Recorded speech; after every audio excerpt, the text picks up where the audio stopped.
नमस्कार मेरे प्यारे बच्चों, कैसे हैं आप सभी। उम्मीद है आप सब अपने घरों में होंगे, स्वस्थ होंगे और मस्त होंगे।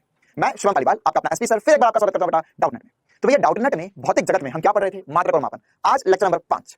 आज की क्लास में क्या डिस्कस करेंगे उससे पहले ये देख लेते हैं कि हमने अब तक क्या पढ़ लिया है। हमने भौतिक राशियों के बारे में जान लिया था, फिर हमने मात्रक के बारे में जाना, फिर हमने विमाओं के बारे में जाना, फिर हमने विमाओं का विश्लेषण देखा। आज भी इसी पर एक दो बहुत महत्वपूर्ण जो प्रीवियस ईयर क्वेश्चन है वो हम करेंगे पहले, उसके बाद में हम सार्थक अंक पर चर्चा करना शुरू करेंगे। साथ ही साथ हम त्रुटियां देखेंगे, त्रुटियां क्या होती है, त्रुटियों के प्रकार क्या होते हैं, फिर हम त्रुटियों की गणना करना सीखेंगे। थोड़ा बहुत आज देखेंगे, फिर अगली क्लास में इस पे और सवाल भी करेंगे, साथ ही साथ अल्पतमांक भी जानेंगे।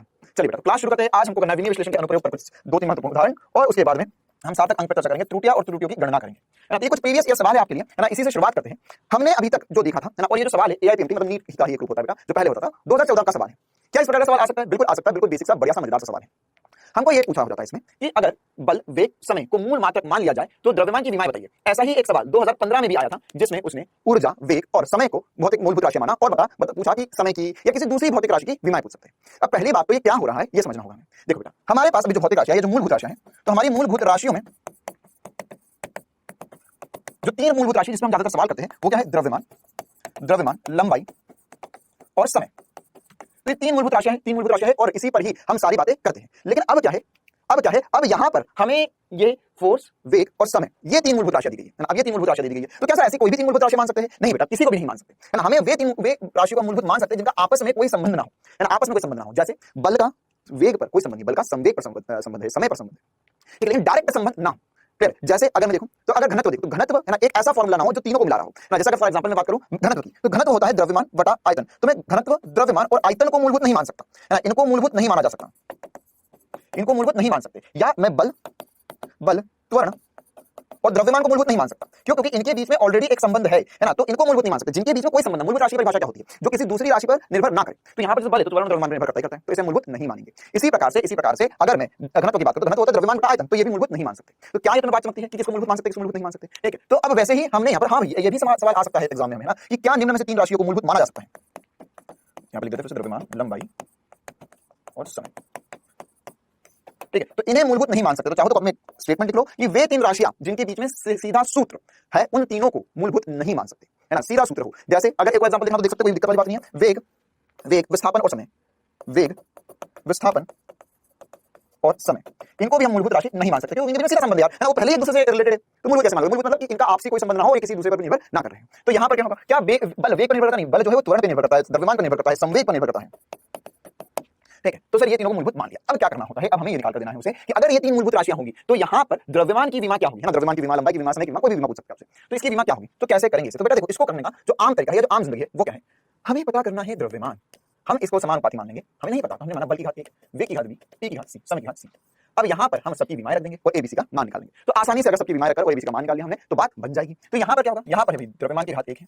अच्छा सर, द्रव्यमान की घात 1, या इसे मैं चाहूं तो मैं लिख सकता हूं लंबाई की घात 0 और समय की घात 0। बल क्या होता है? बल होता है m1 L1 t-1 की घात 1 t-2। उसी प्रकार से वेग क्या होता है? t-2 कर देते हैं इसे। ठीक है, उसी प्रकार से वेग क्या होता है? m0 L1 t-1 की घात b और t समय है, समय की घात c। क्लियर है कहानी? अब m को इकट्ठा कर लो, l को इकट्ठा कर लो, t को इकट्ठा कर लो और कर लो भैया जैसे हम पहले करते थे। तो यहाँ पर क्या होता है? ये है सर m1 L0 t0, ऐसा समानुपाती चिन्ह पे कुछ के भी मान सकते हो, उससे कोई फर्क नहीं पड़ता, हमें abc का मान निकालना है। तो ये क्या होगा?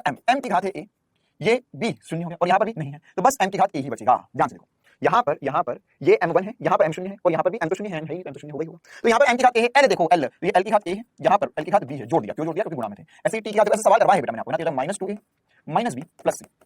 तो यहाँ पर अगर हम कंपेयर करें तो a का मान तो सर 1 आ गया, इसी प्रकार से a + b का मान जो है वो 0 आएगा। अच्छा, तो 1 + b का मान 0 आ गया है, तो b का मान हो गया -a या b का मान हो गया -1। कहानी खत्म, पैसा हजम। इसी प्रकार से क्या लिख सकते हैं सर? इसी प्रकार से हम लिख सकते हैं यहाँ पर कि यह है -2a -b + c। ये t की घात, कितनी है? 0 है, तो समान कितना होना चाहिए? 0 होना चाहिए। तो a का मान आ गया है 1,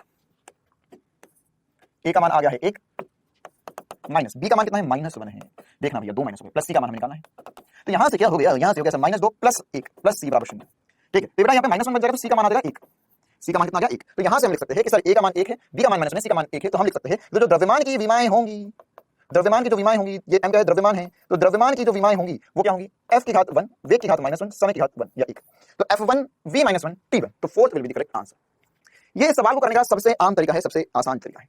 मैं इस प्रकार के सवाल करने के लिए आपको एक और निंजा टेक्निक बता सकता हूं, एसपी स्टार मेथड बता सकता हूं, लेकिन उसमें थोड़ा सा रिस्क है, पहले ही बता रहा हूं, है ना। उसमें लॉजिक लगता है ना, उसको सोचना पड़ता है उस तरीके से करने के लिए, है ना। मैं आपको एक दो क्वेश्चन उस तरीके पे कर बता रहा हूं, लेकिन अगर वो बात समझ गए, वो बात चमक गई तुम्हें, तो आने वाले आदि अनादि काल तक तुम ये मेथड कभी उपयोग में ही नहीं लाओगे, तुम्हें वो इतना आसान लगने लगेगा और उससे मोक्ष प्राप्ति हो जाएगी। ठीक है, तो ये ए बी सी जो है इसको हम नहीं मानेंगे और कैसे कैलकुलेट करेंगे ध्यान से देखो, है ना। हमें निकालना है द्रव्यमान। मैं इसमें और भी चीजें एक एग्जांपल के जरिए आपको निकाल के बताऊंगा। हमें निकालना है द्रव्यमान। द्रव्यमान होता है m। तो देखो बेटा क्या बनाना है m, रिक्वायरमेंट क्या है m। बल, पहली बात है सर हमारे पास बल क्या होता है, बल होता है m1 L1 T-2। अच्छा, अगला है वेग। वेग क्या होता है, ये होता है सर m0 L1 T-1। अगला है समय। समय क्या होता है सर, समय तो t होता है, t का t होता है। अच्छा, अब ये सोचो कि इन तीनों की ऐसी कुछ सेटिंग बिठानी है ना, और सेटिंग कैसे बिठानी है उसकी चीज आपको ऑप्शन में भी दी रखी है ना, इन चारों में से एक ही होगा ना, है ना। तो यहाँ पर इसकी ऐसी कुछ सेटिंग बिठानी है कि द्रव्यमान बचे। तो द्रव्यमान है किसके पास, द्रव्यमान जो है सर वो बल के पास है, मतलब इन दोनों के पास द्रव्यमान नहीं है। मतलब कुछ ऐसा होना चाहिए कि इन दोनों में कुछ ऐसा चक्कर चलाओ कि Lt-2 कट जाए। इन दोनों में कुछ ऐसा चक्कर चलाओ कि Lt-2 कट जाए। अगर Lt-2 कट गया तो m की घात 1 ही बचेगा। तो काट के देते सर, अगर Lt-2 को काटना तो पहले L से शुरुआत कर देगा, L से शुरुआत कर दो। ये बात 100% है कि इन दोनों को डिवाइड करना पड़ेगा, तभी तो L से L कट जाएगा। L भी नहीं चाहिए, T भी नहीं चाहिए, तो बहुत बढ़िया बात है। तो यहाँ पर क्या हो जाएगा, यहाँ पर सर L से L काट दो तो यहाँ पर हो जाएगा देखो F बटा V। मैं कुछ नहीं करूंगा, बस ऐसे लिखूंगा F बटा V। तो F बटा V किया तुमने, एक बार मन के साथ बना के कर लो, ये m1 L1 T-2 बटे में m0 L1 T-1। तो देखो यार L से L कट गया और यहाँ से बचा m, तो बचा ही बचा, और ये t की पावर -2 है, t की पावर -1 है, तो ये t की पावर -1 ऊपर बचाएगा। अरे t की पावर -1 बचाएगा ऊपर, ये t की पावर -2 है, t की पावर -1 है, तो t की पावर -1 ऊपर बचेगा। अच्छा, अब तुम्हारे पास साथ ही साथ t की पावर 1 है। अब इसमें t की पावर 1 का गुणा करूं या भाग करूं या कुछ घात देकर उसके गुणा भाग करूं ताकि मेरे पास केवल द्रव्यमान बचे। सर तो आसान सी बात है, अगर इसमें t का गुणा कर दूं, इसमें t का गुणा कर दूं तो बात बन जाए, ये t से t कट जाए तो यहाँ से m बच जाए। मतलब जो सूत्र बनेगा वो बनेगा F बटा V इंटू t। ये इसकी विमाएं देगा, या मैं चाहूं तो इसे लिख सकता हूं, या मैं चाहूं तो इसे लिख सकता हूं। दो बार देखना ये सबको, ये जो छोटी सी बात मैंने बता दी, आंसर आ चुका है तुम्हारे सामने। यहाँ पर मैं लिख सकता हूं F1 V -1 T1। यही तो आंसर निकाला था इतनी मेहनत करके। सर और एग्जांपल देखो, अगर इसी में हमें बोला होता कि लंबाई की विमा बनाओ, लंबाई किसके बराबर होती है ना, 2 मिनट हम इस पे इन्वेस्ट करना चाहेंगे तो इससे हमें आगे की चीजें बहुत आसान लगने लगेगी। इस प्रकार के सवाल आज मैंने चुटकी बताते हैं कर डालेंगे। तो लंबाई बनानी है, क्या बनानी है, लंबाई बनानी, जैसे यहाँ पे द्रव्यमान बना है, बस लंबाई बना के बताता हूं मैं आपको। तो लंबाई जो होगा सर ये 3 ही है फिर से। अब सोचो इन तीनों की कुछ ऐसी सेटिंग कि यहाँ पर लंबाई ही बचे। अच्छा, द्रव्यमान भी नहीं चाहिए और समय भी नहीं चाहिए, केवल लंबाई चाहिए। तो बेटा देखो यहाँ पर अगर तुम्हें केवल लंबाई बतानी है तो द्रव्यमान किसके पास है, इनमें किसी के पास भी द्रव्यमान नहीं है। वेग और समय के पास द्रव्यमान नहीं है, मतलब कि द्रव्यमान को काटने वाला तो कोई है ही नहीं, लेकिन तुझे द्रव्यमान चाहिए भी नहीं। तो द्रव्यमान को काटने वाला अगर कोई नहीं है इस दुनिया में तो उसकी घात 0 कर दे। क्यों 0 कर दे, क्योंकि अगर तुमने उसकी घात 0 नहीं करी तो उसको काटने वाला कोई भी नहीं बचेगा। तो एक बात पक्का, f की घात 0 करना पड़ेगी। अगर f की घात 0 कर दी तो देखो जिंदगी का मजा ये तो पूरा उड़ ही गया, है ना। अब ये इसकी घात 0 होगा तो m0, ये इसकी घात 0 होगा तो ये भी हो गया, ये भी हो गया, इनकी सबकी घात 0 हो गई। अब इन दोनों की कुछ ऐसी सेटिंग जमानी है, इन दोनों की कुछ ऐसी सेटिंग जमानी है कि लंबाई बच जाए। तो कौन सी बड़ी बात है, इन दोनों की सेटिंग जमानी है तो यहाँ पे इन दोनों को गुणा कर दो। अगर इनको गुणा कर दिया तो t से t कट जाएगा, ये t की पावर -1 है, t की पावर 1 है, तो समय से समय काटना था, समय से समय काटना था। तो यहाँ पर आसानी से हमने बता दिया सर, t कट गया, ये हमारा आंसर आ गया F0 V1 T1, ये लंबाई बन गया। बिना पेन उठाए बस देखते हुए मैंने मौज कर दी, भैया ये तो 0 होगा, ये दोनों गुणा करना है तभी तो समय से समय कटेगा, लंबाई बचेगी। एक और एग्जांपल सर, समय बनाते, चलो समय बनाते हैं। देखना आप सब सोचते रहेंगे समय कैसे बनेगा, सबके सामने आंसर समय सोचते रहेंगे। समय कैसे बनाओगे, समय हो जाएगा F0 V0 T1।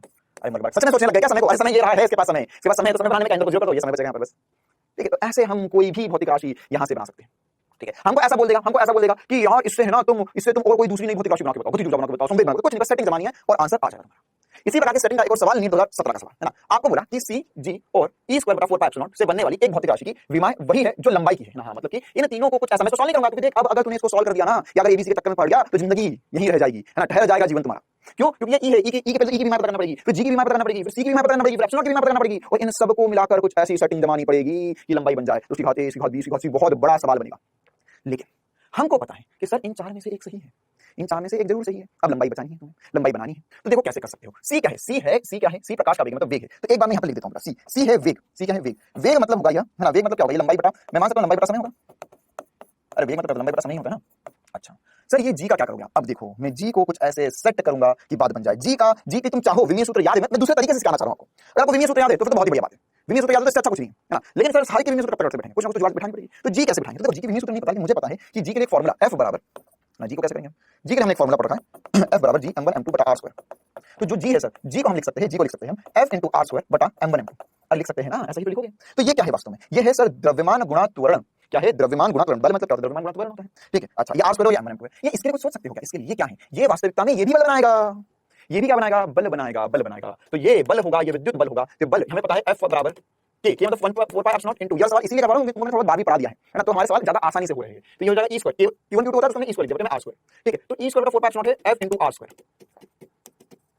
तो बल इंटू r² जो है वो हमारे पास बचेगा E² बटा 4πε0। तो E² बटा 4πε0 बल इंटू r² सोचो तो ज्यादा आसानी से मैं सोच पा रहा हूं चीजों को। ठीक है। अच्छा अब क्या करना है, अब देखो तुम्हें क्या करना है बेटा, तुम्हें केवल लंबाई बचानी है, मतलब द्रव्यमान उड़ाना है, द्रव्यमान उड़ाना है। अब द्रव्यमान कैसे उड़ाओगे, द्रव्यमान उड़ाना है और दूरी भी उड़ानी है, तो द्रव्यमान उड़ाने का केवल एक ही साधन है, एक ही साधन है कि ये बल में से द्रव्यमान खींच लो, बल में से द्रव्यमान खींच लो। तो सर यहाँ से उड़ सकता है, हाँ सर ये भी बल इंटू आर स्क्वायर है। तो अगर तुम चार ऑप्शन को देखो तो पहले जी को सी को गोली मारो, जी और 4 पाई एप्सिलॉन के बारे में सोचो, ई स्क्वायर 4 पाई एप्सिलॉन, तो इसमें गुणा में, इसमें गुणा में, इसमें भाग में, इसमें गुणा में, है ना। तो तीन गुणा में तो ज्यादा प्रोबेबिलिटी है गुणा वाला ही आंसर होगा कोई सा। लेकिन अगर तुमने भाग दे दिया गलती से तो क्या होगा तुम्हारे पास, इन दोनों का भाग दो तो बल से बल कट जाएगा, और अगर बल से बल कट गया तो द्रव्यमान बच जाएगा जो तुझे नहीं बचाना है, तुझे लंबाई बचानी है बस। मतलब 110% इन दोनों को गुणा करना पड़ेगा। मतलब कि अगर मैंने बस इतने से सवाल सॉल्यूशन शुरू कर रहे हैं, हमने लिखा कि अगर सर जी इंटू ई स्क्वायर बटा 4 पाई एप्सिलॉन किया तो जी की जगह हमने लिखना सीख लिया एफ इंटू आर स्क्वायर बटे में एम स्क्वायर, विमीय रूप से m1 m2 m स्क्वायर होंगे, इंटू यहां पर हमने लिखना सीख लिया बल इंटू आर स्क्वायर। ठीक है, तो अब देखो बेटा ये भी बल है, ये भी बल है, बल के अंदर होता है बल का, तो विमीय रूप से लिख ले या फॉर्मूला लिख ले, बात बराबर है ना। तो यहां पर अब क्या बचा, यहां से सर बल का हमें विमीय सूत्र याद था ना, ये था m1 l1 t-2 इनटू ये दूरी मिलकर बना देंगे दूरी की घात 4 बटे में यहां पर है जिसका स्क्वायर कर दो क्योंकि ये 2 है, अरे बल 2 है ना, बटे में m का वर्ग है। तो अब देखो ये स्क्वायर है मतलब ये कट जाएगा, स्क्वायर है, तो अब हमारे पास बचा सर l की घात 2, l की घात 2, l की घात 4, मतलब l की घात 6 बचा हमारे पास, l की घात 6 बचा और t की घात -4 बचा। इन दोनों को गुणा करके अब हमारे पास एक और है वेग, वेग होगा l t-1। बस अब इन दोनों को ऐसा सेट करना है कि लंबाई बच जाए, इन दोनों को ऐसा सेट करना है कि लंबाई बच जाए। ये 110% बात है कि इन दोनों को डिवाइड करना पड़ेगा तभी बात बनेगी, क्योंकि t से t तभी कटेगा, है ना, वरना गुणा कर दो तो t और t जुड़ जाएंगे। तो इन दोनों को डिवाइड करना है, कहानी खत्म, पैसा हजम। देखो या तो ये वाला ऑप्शन सही है, नहीं ये तो ऑप्शन सही नहीं है, या तो ये ऑप्शन सही है, ये ऑप्शन सही है, ये ऑप्शन सही है, है ना। अब इन तीनों में से अच्छा सही को बात पता चली, सी को डिवाइड करना है तो ये तीसरा गलत हो गया। अब इन दोनों में से कोई एक ऑप्शन सही है, अच्छा सी को डिवाइड करना था तो ये नहीं सही है, ये गलत हो जाएगा। तीसरे या चौथे में से कुछ एक है, तीसरे और चौथे में से कुछ एक है, तीसरा सही है या चौथा सही है। अब ध्यान से सोच, अगर तूने इन दोनों को तीसरे ऑप्शन अनुसार इन दोनों को अगर सीधे सीधे डिवाइड कर दिया तो क्या लंबाई बचेगी, इन दोनों को सीधे सीधे डिवाइड लंबाई बचेगी नहीं, इन दोनों सीधे सीधे डिवाइड करेंगे, l की घात 6 डिवाइड करेंगे l, तो l की घात 5 बचेगा, ये भी गलत है, आंसर तो चौथा ही है ना। जमा के दिखा देता हूं, देखो इन दोनों को गुणा किया, अब ऑप्शन वाला कह रहा है घात 1 बटा 2 कर ले, सर ऐसा कैसे सोच लोगे, हम ऑब्वियस बात नहीं सोच पाएंगे, ऑप्शन से पता चलेगा। तो l की घात 1 बटा 2 है तो यहां पर ये sorry g into E square बटा 4 पाई एप्सिलॉन की घात 1 बटा 2 है, तो l6 की घात -4 की घात 1 बटा 2 करो बटे में c स्क्वायर, c क्या है, c है l, तो l t-1 कर लो का स्क्वायर करो। इसको सॉल्व करते हैं हम, यहां से बेटा l की घात कितना बचेगा, यहां पर l की घात 3 बचेगा, 1 बटा 2 गुणा करोगे 3 बचेगा, और ये l की घात 3 बटे में l स्क्वायर आ चुका है। यहां बचा t की घात -2, t की घात -2 बटे में t की घात -2, ये कट गया, यहां से l बचा बस। ये होता है चालाक तरीका, है ना। अभी मैंने आपको समझाया, मैंने आपको पूरा फील दिलाया, इसलिए मुझे समझ लगा, वरना मैं चुटकियां बजाते ही ये सवाल अगर आपने कर लिया तो चुटकियां बजाते ही 2 से 3 बार में ये ऐसे प्रैक्टिस कर, ऐसे और भी सवाल करेंगे ना, तो एक दो बार प्रैक्टिस करोगे ये सारे सवाल तुरंत हल कर पाओगे, और ऐसे सवाल नहीं बनाते, है ना। कुछ नहीं किया मैंने, सेटिंग जमाई बस। ठीक है, पहले ही देख लिया ये जी है, ये जी है, और ये ई स्क्वायर बटा 4 पाई एप्सिलॉन है, m उड़ाना था, इन दोनों गुणा करना होगा, गुणा में क्या सर क्या ऑप्शन है 1 2 3 है। अब सर फिर क्या मुझे पता चला इन दोनों गुणा करके कि l की घात 6 बटा t की घात -4 आया। अब अगर मैंने इसमें c को गुणा कर दिया तो फिर से फंस जाऊंगा मैं, ये l की घात 6 l की घात 6 और 1 मिलकर l की घात 7 बना देंगे, उसको कैसे काटोगे, l की घात 1 चाहिए तो बस 110% भाग देना था, भाग देना तुरंत बात बन गई। क्लियर है कहानी, चलो बेटा तो ये रोमांचक सवाल काफी है। अब हम आगे बढ़ते हैं और हम पढ़ना शुरू करते हैं सार्थक अंक। ठीक है, देखो बेटा पहले तो ये समझते हैं सार्थक अंक होता क्या है, सार्थक अंक की जरूरत क्या है। बेटा हम जब भी कोई भी, अब नया टॉपिक पढ़ना ध्यान समझें, हम जब भी कोई भी एक आंसर देते हैं, है ना, या हम कोई भी एक आंसर या कोई भी वैल्यू देते हैं तो इसमें हमें ये देखना पड़ेगा या ये देखना होता है कि वास्तव में जो आंसर आया इसमें कितनी संख्या है ना, ये कितने अंक है। जैसे कोई भी मैंने नंबर लिखा तो उसमें कितने अंक है जो वास्तविक रूप से जो आंसर हम कर रहे हैं उसकी सार्थकता को दर्शाते हैं, सार्थकता को दर्शाते हैं या वास्तविकता में उनका महत्व है। ठीक है, तो सर हमें कैसे पता चलेगा कि किसका महत्व है किसका महत्व नहीं है। नहीं चिंता मत करो, सब तुम ऐसे हवाबाजी में नहीं पता कर सकते। अच्छा यहाँ पे लिखा है मैंने, यहाँ पे लिखा है, एक मिनट यहाँ पर लिखा है ना, यहाँ पर अगर मैंने लिखा है इसका नियम पढ़ेंगे ना, तो उसके पहले एग्जांपल कर लेते हैं, यहीं पर लिख देते हैं, मान लो 3.235, तो इसमें कितने हैं 3.001, तो हम सब कैसे पता करें कि किसमें कितने सार्थक अंक हैं। तो उसके लिए ही बेटा मैं इसके नियम बता रहा हूं, है ना। तो इसके नियम का कोई तोड़ है क्या, कोई तोड़ नहीं है, है ना। इसके नियम जैसे मैं बता रहा हूं वैसे याद करने होंगे ना, मैं बिल्कुल बेहतर तरीके से आपको सब कुछ एक्सप्लेन करूंगा सारे नियम, लेकिन ये जरूरी है कि आप सभी नियमों को याद जरूर रखें ना। एग्जांपल के साथ ही डिस्कस करेंगे हम, इसको एडिशनल भारी भरकम सवाल नहीं करने वाले हम, क्योंकि ये तो कुछ सी बात है, जो नियम है वही लगेगा उसी से आंसर निकलेगा, हम साथ साथ काफी सारे एग्जांपल करेंगे। सबसे पहला नियम कहता है कि सभी अशून्य, ऑब्वियसली बात है कि अगर मान के चलो कोई भी वैल्यू दे रहा हूं तो उसमें अगर कोई भी अशून्य होते हैं, अशून्य मतलब अशून्य अंक मतलब क्या होता है, जिसमें शून्य ना हो, ऑब्वियसली बात है जो अशून्य हो जाएंगे। तो अगर एक अशून्य के साथ में मैंने एक संख्या लिखी है तो उसमें जितने अंक होंगे वे सभी सार्थक अंक कहलाते हैं। इसी प्रकार से दो अशून्य अंकों के मध्य स्थित सभी शून्य सार्थक अंक है ना। देखो बेटा सबसे बड़ा चक्कर क्या है इसमें, सबसे बड़ा चक्कर क्या है, सबसे बड़ा चक्कर है शून्य का, है ना। कभी कभार क्या होता है हमारे पास ये जैसे ये एक आंसर है ना, इसके अलावा हमको लिख सकते थे, जैसे अभी मैंने आपको लिख के बताया था 30501, तो इसमें कितने सार्थक होंगे, या मैं से चाहूं तो एक और दूसरी संख्या बनेगी 03501, है ना। अब ये क्या लिखा हुआ, ये लिखा हुआ 3501, ये लिखा हुआ 30501, तो इसमें देखो इसमें जो आ गया तो फिजूल का 0 है, फिजूल का कुछ मतलब नहीं है, तो क्या ये भी सार्थक अंक गिनेंगे या नहीं गिनेंगे ये सब सीखेंगे। तो पूरा मेन जो नियम का चक्कर है उसमें सब में ज्यादा जीरो का चक्कर है ना। 19 20 21 21 का पेपर भी हुआ 20 19 इनमें सार्थक अंक के सवाल आएंगे और हो सकता है 21 में सवाल आ जाए। तो देखो इसमें कितने सार्थक अंक 5 है। अब इसमें कितने हैं ये पता करना है हमको। अगला नियम पढ़ते हैं, प्रथम अशून्य अंक के बाईं ओर स्थित सभी शून्य सार्थक अंक नहीं होते, है ना। क्यों भैया क्यों नहीं होते, अरे ऐसे तो मान के चलो कि तुमने, मैं तुमको लिख के दिया, 3501, है ना, 3501, ये 3501 में तो तुमने 3501 में पहले थे 4 सार्थक अंक, है ना। अच्छा इसको इंग्लिश में सिग्निफिकेंट फिगर्स भी बोलते हैं, है ना। तो मैं पूरा सार्थक अंक बार-बार इतना बड़ा लिखने एसएफ भी लिखूंगा, इसमें 4 एसएफ थे। अच्छा तो ऐसे तो सामने 3 जीरो लगे, 1 2 3 3 5 0 1, अब क्या इसमें में 1 2 3 4 5 6 7 सार्थक अंक होंगे, 7 सार्थक अंक हो जाएंगे क्या, नहीं 7 नहीं होंगे, इसमें भी 4 ही सार्थक अंक हैं। क्लियर है कहानी। तो ये बहुत इंटरेस्टिंग सी बात है कि अगर अरे ऐसे तुम कितने भी जीरो लगा लोगे वो सार्थक अंक में होना है, जैसे यहाँ पे 0 0 1 0 8 लिखा होता है, 1 0 108 लिखा हुआ है, इसमें सार्थक अंक कितने होंगे 3 ही होंगे, इधर वाले हम नहीं गिनते। अब अगला चक्कर है दशमलव का।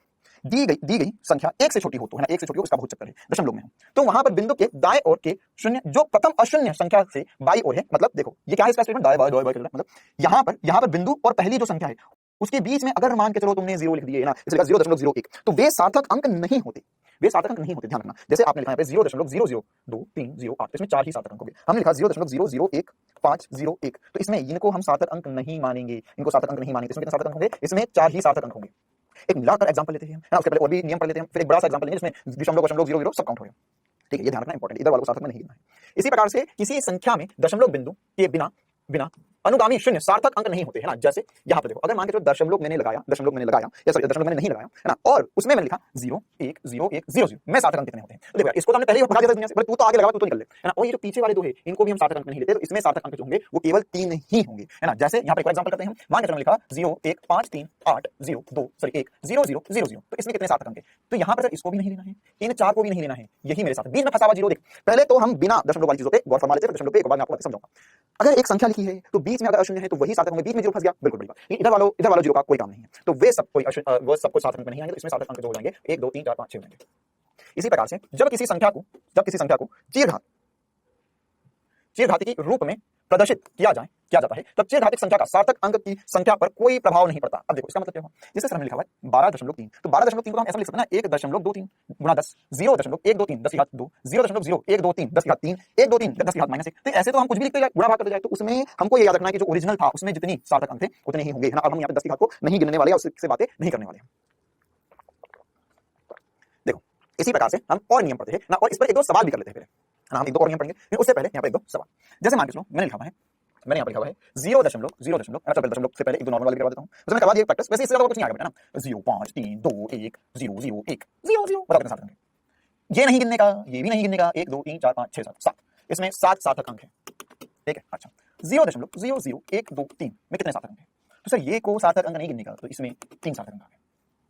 ठीक है बेटा, तो ऐसे ही मैं संख्या लिखते जाऊं है ना, इसमें कोई बड़ी रॉकेट साइंस वाली बात नहीं है, आपको बढ़िया तरीके से चमकना चाहिए ये चीजें। इसमें और नियम देखते हैं हम है ना, इसमें एक दो और इंपॉर्टेंट नियम होते हैं जिसको हम बीजगणित के नियम कहते हैं, और इससे सवाल आया है अभी नीट 2020 में पिछले साल पेपर हुआ था, उसमें जो सवाल आया था वो इसी नियम पर आधारित था है ना। उन्होंने बोला दो संख्याओं का योग कर दिया है ना, योग दो संख्याओं का योग था, अब 4 ऑप्शन दे दिए, तो जोड़ना घटाना कौन सी बड़ी बात है, लोग सोच रहे हैं नीट में जोड़ घटाओ का सवाल है, अरे जोड़ घटाओ का सवाल थोड़ी ना है, सिग्निफिकेंट का सवाल था। तो बीजगणित में जोड़ घटाओ गुणा में हमें याद रखना है कि जिस भी संख्याओं को जोड़ो या अथवा घटाओ, तो यहां पर हमें याद रखना है कि दशमलव के बाद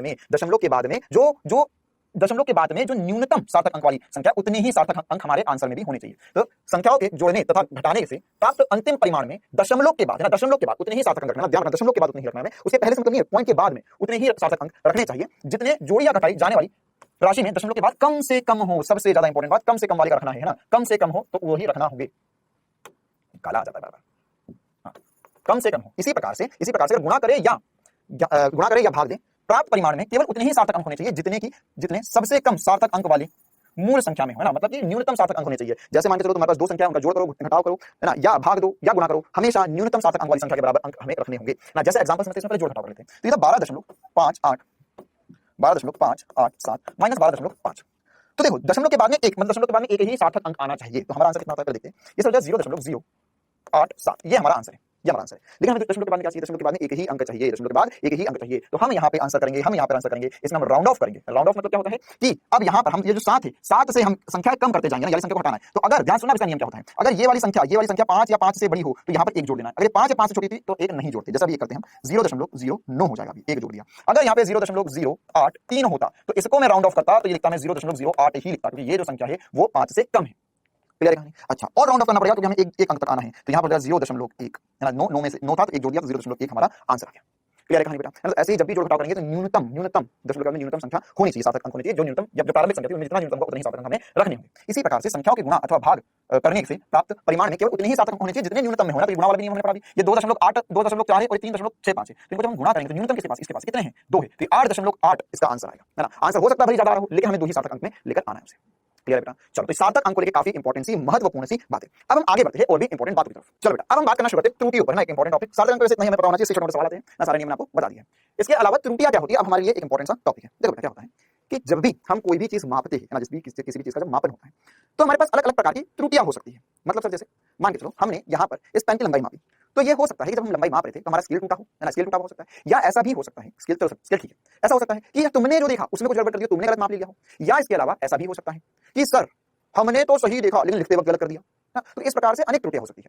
गलती, त्रुटि मतलब क्या है, बेसिकली गलती। या इसके अलावा जैसे आप मान के चलो कहीं पर टेंपरेचर माप रहे हो ना, थर्मामीटर है आपके पास, तो टेंपरेचर माप रहे हो, तो टेंपरेचर माप रहे हो, थर्मामीटर आपके पास, तो आपने मान के चलो टेंपरेचर मापा, तो जिस सतह पर टेंपरेचर माप रहे थे, है ना, तो वहां पर कुछ ना कुछ मॉइस्चर हो गया, कुछ ना कुछ ह्यूमिडिटी हो गई, है ना, मतलब कुछ ना कुछ वाटर वेपर हो गया वहां पर। तो इन सब की वजह से क्या होगा, इन सब की वजह से जो तुम्हारा सही आंसर आना था वो नहीं आएगा। या आप जब थर्मामीटर आपने देखा तो उसमें नीचे छोटा सा बल्ब लगा होता है, मेटल का पोर्शन होता है, धातु होती है उसमें, तो उसके अंदर तो पारा चलता ही, तो वो जो धातु थे उस पर कुछ ना कुछ दूसरी किसी पानी की या किसी दूसरी चीज की एक छोटी सी परत चढ़ गई, तो सब आपका जो माप आएगा उसमें गलतियां दे देंगे। तो हमें यही समझना है कि त्रुटियां होती क्या है, त्रुटियां कैसे होती है, त्रुटियों के प्रकार क्या होते हैं। बेटा सबसे इंपॉर्टेंट बात, किसी राशि के वास्तविक मान एवं मापे गए माप में जो अंतर होता है उसे हम क्या कहते हैं, त्रुटि कहते हैं।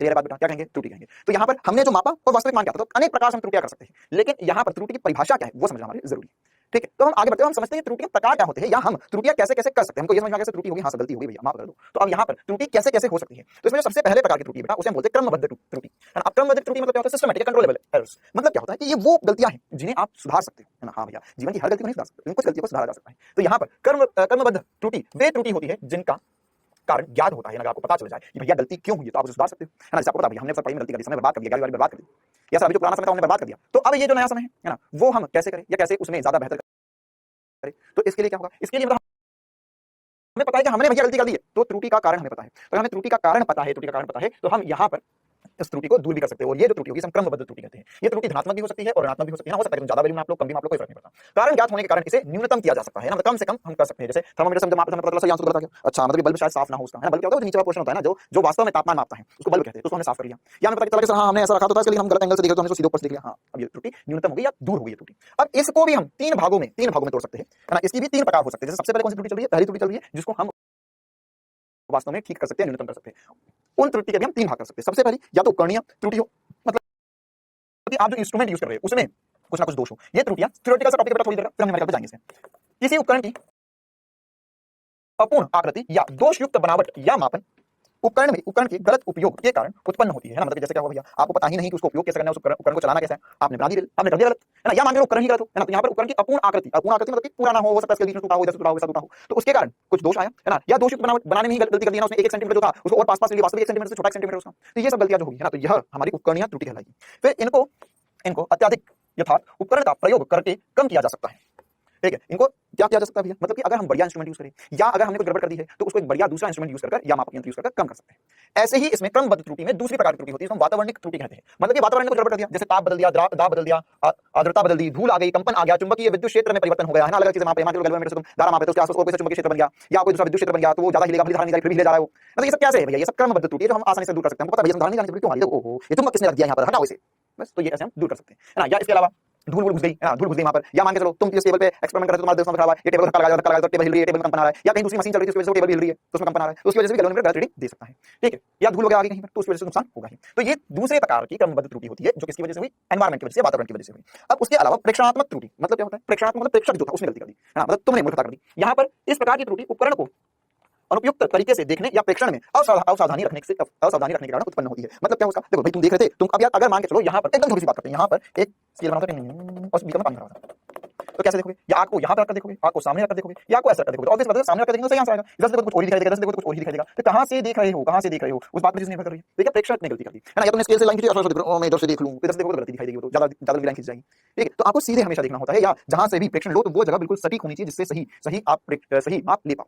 ठीक है, तो क्रमबद्ध त्रुटि के तीन प्रकार हो गए ना, कौन कौन से उपकरणीय प्रकार, ये सब नाम फर्क पता होना चाहिए, या तो उपकरण के कारण हो जाए, वातावरण के कारण हो जाए, प्रेक्षक के द्वारा हो जाए, प्रेक्षणात्मक हो जाए। अब हम इसी में अभी तीन होगी क्रमबद्ध त्रुटि थी, अब इसमें अगले प्रकार की त्रुटि पढ़ने जा रहे हैं जिसको हम यादृच्छिक त्रुटि कहते हैं। इसका मतलब क्या होता है, ये त्रुटि अज्ञात कारणवश उत्पन्न हो जाए ना, मतलब पता ही नहीं चल रहा भैया गलती होगी, कुछ समझ नहीं आ रहा, हमने तो सब कुछ सही करके देख लिया, यहाँ भी सही सब सही चल रहा है, लेकिन फिर भी आंसर गलत आ रहा है, सारी चीजें वापस माप लिया, फिर कर लिया, फिर भी आंसर गलत आ रहा है, तो बार-बार आ जा रहा, तो इसका कारण अज्ञात है, अज्ञात त्रुटि हो जाए, है ना, तो इसे हम यादृच्छिक त्रुटि कहते हैं।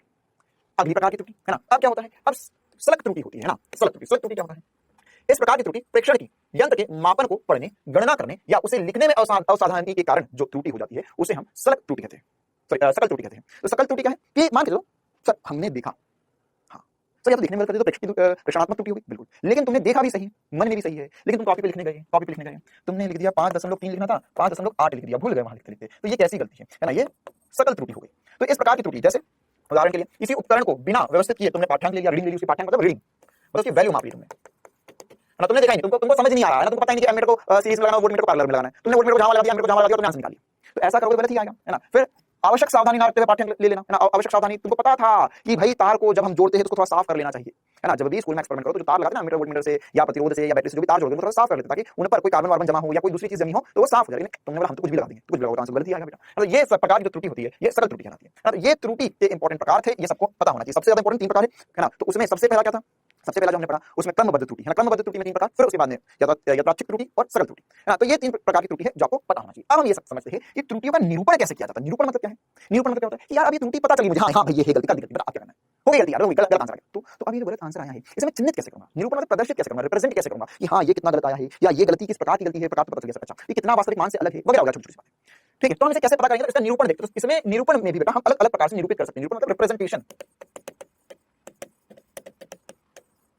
त्रुटि मतलब होता है एरर, है ना। तो रिप्रेजेंटेशन ऑफ एरर, एरर किस किस प्रकार से आप रिप्रेजेंट कर सकते हैं, निरूपित कर सकते हैं। हाँ भैया ये गलती हुई इसको ऐसा बोलेंगे, ये गलती हुई इसको ऐसा करेंगे, है ना। या इस प्रकार की हम परसेंट में माप सकते हैं या हम वास्तविक मान लिख सकते हैं ना। इस प्रकार से अलग-अलग तरीके से हम समझते हैं। तो सबसे पहली बात करते हैं निरपेक्ष त्रुटि। निरपेक्ष त्रुटि क्या होती है, सॉरी किसी भौतिक राशि के मापन में निरपेक्ष त्रुटि भौतिक राशि के वास्तविक मान तथा मापे गए मान के अंतर के परिमाण के बराबर होती है ना। मतलब मान के निरपेक्ष, निरपेक्ष नाम से समझ में आ रहा है हमें कि ये क्या है, किसी दूसरी चीज पर निर्भर नहीं कर रही।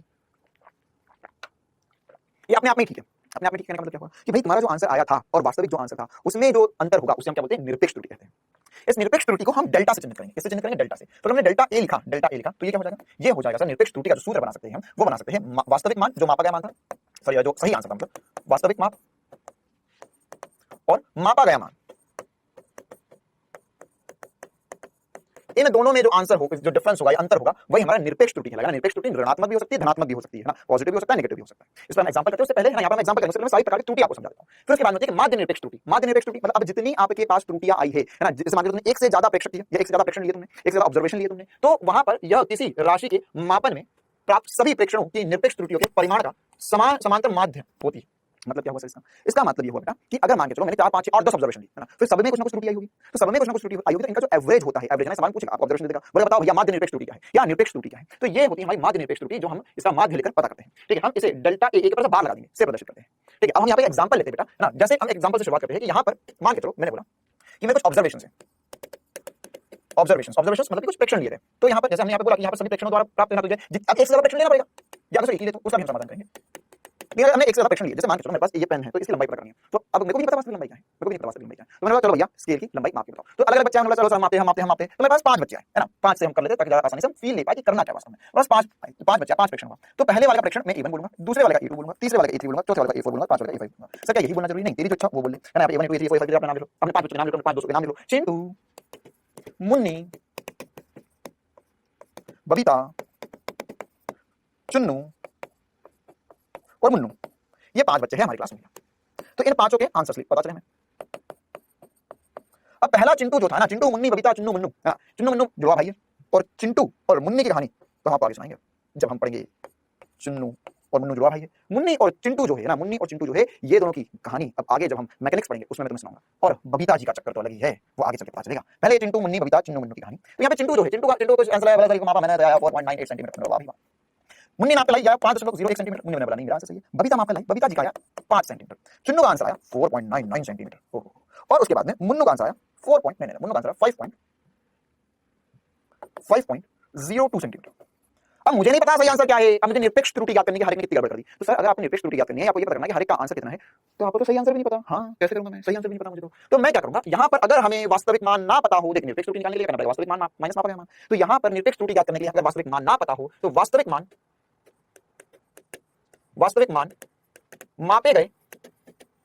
मापे गए प्रेक्षणों का माध्य ले लो, क्या लो ना, माध्य लो, मीन ले लो। तो मीन लेना कोई बड़ी बात नहीं है, इसे वास्तविक मान को ट्रू वैल्यू या ए मीन से भी चिन्हित करेंगे, ए मीन मीन मीन वैल्यू या एटी से भी चिन्हित कर दिया ट्रू वैल्यू।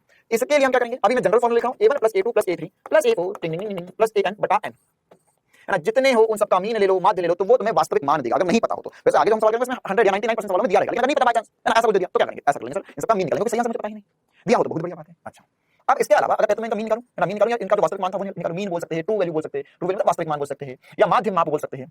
चलो क्या होगा, 4.98 + 5.01 + 5.00 + 4.99 + 5.01 बटे में 5। चिंता मत करो, मैंने बड़ी चालाकी से ये आंसर देखने ये क्वेश्चन लिया है ना। तो यहाँ पर इन सबको जब जोड़ोगे तो 25 आ जाएगा ऊपर। कितना आ जाएगा भैया 25 आया सर, बिल्कुल 25 ही आएगा। देखिए 5 तो है, ये 0.5 और 4.99 मिलकर 10 बना देंगे, ये और ये मिलकर फिर से 10 बना देंगे, 10 10 5 25 25 बटा 5 हो जाएगा 5 आंसर है।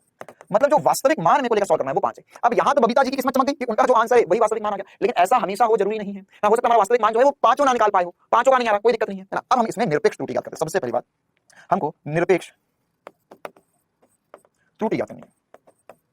तो निरपेक्ष त्रुटि कैसे लिखेंगे सर? डेल्टा, तो लिखेंगे delta A1 delta A2 delta A3 delta A4 delta A5, जितनी है उतने सबका डेल्टा डेल्टा लिख दिया हमने। क्या लिख दिया? Delta delta. तो ये क्या आ गया? देखो ये आ गया है, यहाँ पर आ गया सर। देखो इसे हमने लिखा A मीन माइनस A1, तो कितना आ जाएगा सर? हमारा जो आंसर है 5 माइनस 4.98, तो ये आ गया हमारे पास 0.02 सेंटीमीटर। इसी प्रकार से आगे वाले को माइनस कर लो, तो 5 माइनस 0.01, तो ये आ गया सर 5.01, मेरे दिमाग में सीधा आंसर गया जल्दी से, तो ये हो जाएगा 0.01 सेंटीमीटर। इसी प्रकार से ये था सर 5 माइनस, 5 करा लो, 5 माइनस, ओ बबीता जी आ गई क्या? इनका तो कुछ नहीं त्रुटि है, जीरो त्रुटि। यहाँ पर चौथे वाले की क्या हो जाएगी? चलो 5 माइनस, अच्छा सर यहाँ नेगेटिव में आएगा, बिल्कुल सही बात, 30 दूसरे वाले में नेगेटिव में आएगा। 5 माइनस 4.99, तो ये कितना आ जाएगा? 0.01 सेंटीमीटर। 5 वाले की कितनी आ गई? 5 माइनस 5.02, तो क्या माइनस 0.02 सेंटीमीटर। ठीक है बेटा, तो ये हमने सबकी निरपेक्ष त्रुटि याद कर ली। अब अगर हमें माध्य निरपेक्ष त्रुटि याद करनी है ना, माध्य निरपेक्ष त्रुटि मतलब इन सबने गलतियां करी, अब इनकी माध्य निरपेक्ष त्रुटि क्या है, तो वो कैसे याद करेंगे? माध्य निरपेक्ष त्रुटि, तो ये क्या था? ये था ए यहां पर जो गलती करी उन सब का माध्य, तो डेल्टा ए का मीन माध्य, तो ये delta A1 plus delta A2 plus delta A3 plus delta A4 plus delta A5 है ना, बटे में n। अब ये ध्यान रखना है, सबका मॉड लेना है हमें, यहाँ पर ये छोटी सी बात ध्यान रखना है। क्यों मॉड ले रहे हैं सर? क्योंकि देखो अगर मैंने यहाँ पर सबका एवरेज निकालने का सोचा, एवरेज निकालने का सोचा, और कुछ पॉजिटिव है कुछ पॉजिटिव कुछ नेगेटिव है, सबका एवरेज निकाला तो पॉजिटिव नेगेटिव का कैंसिल आउट होगा, तो मेरा एवरेज तो 0 आ गया, मतलब किसी का कोई गलती नहीं करी। तो यहाँ पर एवरेज के लिए अभी करेंगे ना मॉड लेंगे, मॉड लेंगे मतलब केवल पॉजिटिव वैल्यू रहेगा। तो पहला वाला कितना था? 0.02 प्लस, दूसरा वाला है 0 माइनस में, तो सर मॉड ले लो प्लस बबीता जी कोई गलती नहीं करी। तो और तीसरा वाला क्या था? तीसरा वाला कौन था भैया? चिन्ह भैया ने गलती करी है 0.01 की, मॉड लगा दो प्लस मुन्नू ने गलती करी है माइनस 0.02 की, बटे में 5। अब देख मॉड लगा दो तो सब 0 हो जाती है ना, नहीं ये 0.01 0.02 0.01 इन सबको जोड़ोगे तो ये आ जाएगा 4 और 1 5 और 1 6, तो 0.06 बटा 5, या मैं लिख सकता हूँ 0.00 नहीं 0.012। देखो भैया भाग दो 5 से, तो ये 0 तो ये आ जाएगा 6 का होगा, एक फिर एक रिमाइंडर बचेगा, तो वहां से 0.012 हमारी माध्य निरपेक्ष त्रुटि आ गई। क्लियर है कहानी? तो ऐसे हम यहाँ पर सारी चीजें ज्ञात कर सकते हैं। अब जो तीसरे प्रकार की त्रुटि जो सबसे ज्यादा आगे हम चल के पूछी जाएगी होती है आपेक्षित त्रुटि अथवा भिन्नात्मक त्रुटि। अब ये आपेक्षित त्रुटि क्या होता है? आपेक्षित मतलब तुमने गलती करी, बबीता ने कोई गलती नहीं करी, चिंटू ने करी, चुन्नू ने करी, मुन्नू ने करी, फिर चिंटू के साथ साथ मुन्नी ने भी गलती कर दी। तो यहाँ पर अब सबकी आपेक्षित मतलब कि इसके सापेक्ष उसने कितनी गलती करी, या अगर ये चिंटू, ओ भैया चिंटू बताओ कितना ऑब्जर्वेशन, चिंटू हमने किया, अच्छा मुन्नी क्या आंसर ये आया, तो इनका आपेक्षित त्रुटि कितनी है ना, तो वो कैसे निकालेंगे? अगर मेरे को निकालना है आपेक्षित त्रुटि, तो इसका जो सूत्र होता है वो होता है माध्य निरपेक्ष त्रुटि है ना, माध्य निरपेक्ष त्रुटि मतलब डेल्टा ए मीन जो निकाला बटे में माध्यमान। ठीक है, या अगर हमें ये सबकी मिलाकर है ना, सबकी मिलाकर आपेक्षित त्रुटि ज्ञात करनी है, तो ये कितना हो जाएगा? आपेक्षित त्रुटि डेल्टा ए का जो मान आया है ना, या जो मीन का मान आया था, जो सवाल कर रहे हो उसको कंटिन्यू करते जाए, 0.012 हमारा आंसर आता है बटे में 5। तो ये हमारी क्या आ गई है भैया? ये हमारी आ गई है आपेक्षित त्रुटि। क्लियर है? और इसी में आखिरी बात होती है प्रतिशत त्रुटि। प्रतिशत त्रुटि मतलब उसको 100 से गुणा करो, तो 0.012 बटे में 5 गुणा 100, ये हमारी प्रतिशत त्रुटि आ जाएगी है ना। जब आपेक्षित त्रुटि अभिनात्मक त्रुटि को प्रतिशत में व्यक्त किया जाए, प्रतिशत त्रुटि कहलाती है। तो सबको मिलाकर कितने एरर हुए वो हमने निकालिए, एक सवाल प्रैक्टिस किया और साथ साथ सबके आंसर भी लिख लिए। चलो बेटा, तो आज की क्लास में इतना ही रखते हैं है ना। अब हम क्लास में थोड़ा सा और चर्चा करें, 2 मिनट और चर्चा करना चाहते हैं है ना। हमने ये जो सब कुछ कर लिया बेटा, 2 मिनट बस एक बढ़िया चर्चा करना चाहता हूं। हमने जो सब कुछ कर लिया, तो ये सर ये क्या था? ये वास्तविकता में हमारे पास जितने ऑब्जर्वेशन थे 5 6 7 8 10 उनके बलबूते पर हमने आंसर लिखे, लेकिन ऐसा हमेशा हो ये जरूरी नहीं है। हमें क्या होता है बेटा, हमें जब भी कोई भी प्रेक्षण दिया जाता है, तो प्रेक्षण में इस रूप में दिया जाता है। किस रूप में दिया जाता है? हमें बोला जाता है a प्लस माइनस डेल्टा ए के रूप में दिया जाता है, या हमें से a मीन भी मान सकते हैं। मतलब हमें जब भी जैसे हम फाइनल आंसर लिखते हैं और भैया सबका मिला के क्या आया, तो हमें अब जैसे मान के चल मेरे को लंबाई देना है, तो सामने वाला ये थोड़ा बताएगा, ये मान के चल पेन की लंबाई को किसी इंजीनियर को लगानी हो, दिया लंबाई मेरे को मेरी क्लास में बबीता चिंटू बबी चिंटू और मुन्नी थे, उन्होंने ये आंसर निकाला, तो ये आंसर आया, वो भगा दिया। मतलब काम की बात करो, तो काम की जो बात होगी इससे भी सवाल आएगा पीछे वालों से। लेकिन अब आगे चलकर जो हम बात करने वाले वो ऐसे करने वाले a mean plus minus delta A. Delta A क्या था हमारा? डेल्टा ए आप चाहो तो अगर एक ही प्रेक्षण लिया तो वो निरपेक्ष त्रुटि हो जाएगी। ये क्या हो जाएगा? निरपेक्ष त्रुटि। और अगर एक से ज्यादा लिए होते तो ये माध्य निरपेक्ष त्रुटि। तो अब आगे चलकर जब हम प्रेक्षण लिखेंगे तो ये माध्य निरपेक्ष त्रुटि भी हो सकती है, निरपेक्ष त्रुटि भी हो सकती है। क्लियर है कहानी? तो यहां पर हम जैसे मान के चलो मैंने लंबाई मापी, तो लंबाई क्या होगी? 5 प्लस माइनस 0.1 सेंटीमीटर, ये मेरा आंसर हो सकता है। या चौड़ाई नापी तो 10 प्लस माइनस 0.02 सेंटीमीटर, ये मेरा आंसर हो सकता है। क्लियर है कहानी ना? तो ऐसे लंबाई चौड़ाई या द्रव्यमान मापा, मैंने द्रव्यमान मापा, तो इसका अब आंसर मैं कैसे लूंगा सर? सही आंसर जो आया था 50 बच्चों ने किया, सही आंसर आया sir 5.12 kilo plus minus 0.01 kilogram. ठीक है, तो ये कैसा है? ये कैसा है? निरपेक्ष त्रुटि निकाली। सबका अच्छा तो नहीं निकाला, फिर अगर 5 7 बच्चे तो उनके माध्य निरपेक्ष होगा। अगर एक ही बच्चे ने निकाल के लाया आंसर कुछ था तो उसके हिसाब से निरपेक्ष त्रुटि हो जाएगी। क्लियर है कहानी? अब हमें आगे चलकर ये सीखना है बेटा कि हमें अगर ये माध्य निरपेक्ष त्रुटि वगैरह सब कुछ पता है तो इनको हम जोड़ घटा कैसे सकते हैं। ठीक है, तो अगर मान के एक छोटी सी बात बताना चाहता हूं, अब हमें इसे गणित के नियम पढ़ेंगे या बीजगणित के नियम पढ़ना पड़ेंगे त्रुटियों को जोड़ने या घटाने में। तो एक नियम आज हम डिस्कस कर रहे हैं, बाकी नियम हम आने वाली क्लासेस में डिस्कस करेंगे। तो सबसे पहला नियम है, अगर आपको जोड़ना है ना, नियम पढ़ रहे हैं हम, तो जोड़ने का नियम, इस पे कल सवाल भी करवाऊंगा मैं, अभी क्विज में एक सवाल ऐसा प्रैक्टिस करवाना चाह रहा हूं, इसलिए बता रहा हूं। जोड़ना है तो जोड़ने के लिए बेटा अगर मान के चलो तुम्हारे पास लंबाई आई है कुछ a plus minus delta A और चौड़ाई आई है b plus minus delta B, और तुम्हें निकालना है l प्लस बी क्या होगा। तो बेटा l प्लस बी निकालना कोई बड़ी बात नहीं है, इन दोनों को जोड़ दो, है ना, इन दोनों को जोड़ दो, इसमें l और डेल्टा लिख देता हूं, इन दोनों को जोड़ दो। लेकिन ये l प्लस बी तो क्या हो जाएगा, वास्तविक मान आ जाएगा। साथ ही साथ अगर आपको इनकी त्रुटि निकालनी हो तो त्रुटि को भी जोड़ना होगा। तो यहां पर delta l plus delta B करोगे तो आपको इनकी त्रुटि पता चल जाएगी। ठीक है, जैसे मान के चलो मेरे को दिया हुआ था l बराबर 1 प्लस माइनस 0.1 सेंटीमीटर और b दिया हुआ था मुझे 5 प्लस माइनस 0.2 सेंटीमीटर। मुझे पूछा l प्लस बी का मान ज्ञात कीजिए, क्या पूछा, l प्लस बी का मान ज्ञात कीजिए। तो कैसे ज्ञात कर सकता हूं l प्लस बी हो जाएगा बेटा, इनको जोड़ेंगे तो 6 हो जाएगा, प्लस माइनस त्रुटि को भी हमें जोड़ना होता है तो 0.03 सेंटीमीटर हो जाएगा। ठीक है, ये आगे की कहानी है, कल की चर्चा या नेक्स्ट क्लास में हम इस पे चर्चा करेंगे, जिसमें हम इसके नियम और भी बेहतर तरीके से समझेंगे और इस पे बहुत सारे महत्वपूर्ण उदाहरण करेंगे जो नीट के लिए वेरी वेरी वेरी इंपॉर्टेंट है ना। नीट में ये 110% जो कर पाऊंगा उसमें एक सवाल जरूर आएगा, नीट हो जाएगी, एक सवाल जरूर आएगा कल की क्लास, अगली क्लास से। ठीक है बेटा, तो आज की क्लास में इतना ही रखते हैं, ध्यान रखना कि त्रुटियों को जोड़ना है, इसको भी जोड़ते हैं, इसको भी जोड़ते हैं, घटाना होगा तो भी जोड़ेंगे ही त्रुटि को, इसमें अगली क्लास में चर्चा करेंगे। 2 सवाल दे रहा हूं क्विज में, जल्दी से इसके जवाब बताओ। क्विज का पहला सवाल आपके सामने, क्विज का पहला सवाल आपके सामने,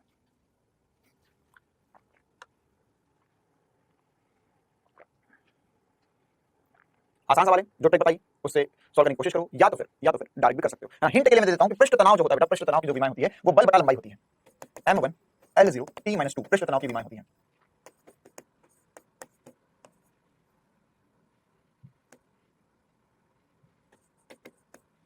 चलो हाँ भाई, तो अब इसका आंसर निकालने की कोशिश करते हैं। सर हमारे पास ऊर्जा है, वेग है, समय है, क्या सेटिंग समय जाए, 4 ऑप्शन में से एक ऑप्शन पक्का सही होता है। चलो देखो, ऊर्जा क्या होता है सर, E जो होता है वो होता है m1 l2 t-2, वेग जो होता है वो होता है l t-1 और समय तो t है ही, समय बराबर 1 है। अब हमें कुछ ऐसी सेटिंग जमानी है कि m1 l0 t-2 बच जाए। पृष्ठ तनाव होता है बेटा बल बटा लंबाई, है ना, या इसे हम ऊर्जा बटा क्षेत्रफल भी कर सकते हैं। ठीक है, चलो अभी हम ये समझते हैं कि इससे ये बनाना है सर, तो l को तो उड़ाना है, मतलब 110% बात है कि इन दोनों को डिवाइड करना होगा, इन दोनों को क्या करना पड़ेगा, डिवाइड करना पड़ेगा, और e ऊपर ही रहना चाहिए क्योंकि m1 l t-2 करना है, तो इन दोनों को डिवाइड करो, 110% बात है तो e बटा v करो। सर e बटा v करेंगे तो बात नहीं बनेगी, ये हो जाएगा m1 l2 t-2 बटे में v l t-1। हां एक काम करो, e का स्क्वायर कर लो, तो यहां पर जैसे ही स्क्वायर करो तो ये भी स्क्वायर हो जाएगा, ये भी स्क्वायर हो गया, तो अब l स्क्वायर ने l स्क्वायर को मार दिया। हां सर अब बन गया, तो हो गया m1 t-2 ओहो सर t-2 ने भी t-2 को मार दिया, तो मार दो ना, क्या दिक्कत है। तो यहां पर क्या बचा, m1 बचा, l0 बचा, t0 बचा, ये आया e बटा v का स्क्वायर। अच्छा, लेकिन सर हमें साथ ही साथ t की पावर -2 भी चाहिए, तो t की पावर -2 चाहिए तो एक t बचा हमारे पास, अरे इन दोनों का उपयोग कर दो, ये तो कर दे, लेकिन एक और t बचा है तो इसको नीचे ले जाओ और इसका वर्ग कर दो, तो नीचे ले जाकर इसका वर्ग करोगे, क्यों नीचे ही वर्ग करना पड़ेगा ना, t-2 चाहिए, तो ये हो जाएगा m1 l0 ओहो l तो 0 ही है t-2।